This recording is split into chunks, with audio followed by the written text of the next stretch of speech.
A similar game to Saturday, and but we focus really well to not to give any chance away.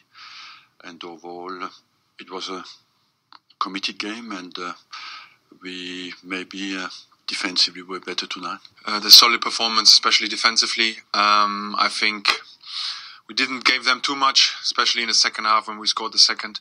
We played absolutely solid at the back, and we had a few disappointing results against opposing sides. So today that was a mental test for us, and but we are strong enough, so we can continue now. Interesting night for young Sanogo. Scored his goal and then limped off. How would you assess his evening? I liked what he did tonight because we decided to go long on him, and he protected very well the ball. What he did on the first goal is class.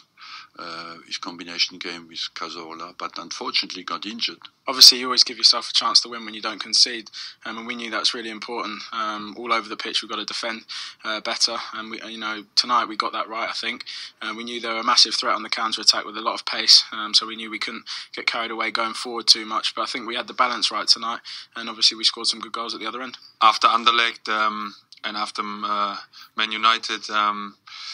We dropped mentally a bit, but today we came back in an even stronger way, and that is what was the key. We learned from disappointments from the last week, so we're absolutely delighted with our performance today, and now we can keep going. On the positive side, finally, you've qualified yet again for the knockout stages of the Champions League. How important is that for the club?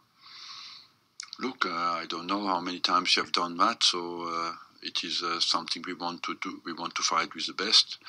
And we have only lost one game. It's at Dortmund 2-0, and we won today 2-0 in this group stage. So we have done our job. We want now to focus on the Premiership and after wait for who we get in the draw.